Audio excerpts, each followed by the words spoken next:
Match round number 2B3। IQ তারা 3টা match নিজেদের করে নিয়েছেন। ডার্ক ড্রাগন তারা 2টা ম্যাচ নিজেদের করে নিয়েছেন। আইকিউদের কাছে যাচ্ছি। আইকিউরা কি করছেন? পজিশন দেখতে পাচ্ছেন, পিছু হাঁটছেন, পজিশন ক্রিয়েট করছেন।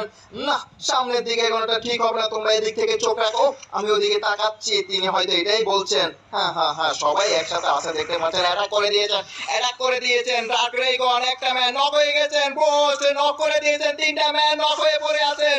কি করতে যাচ্ছে অ্যাপোলক্স? তিনি কই? No 3v3। অবশেষে সমতলে আসলো তারা।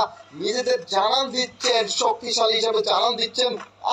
ভাইয়া বাসলামি করতে, মজা করতে আসেনি, এখানে ফাইট করতে এসেছে। চ্যালেঞ্জিং একটা মোড, তারা চ্যালেঞ্জটাই জুড়ে দিচ্ছে একে অপরকেই। অসাধারণ চ্যালেঞ্জিং মোড শুরু করছে তারা।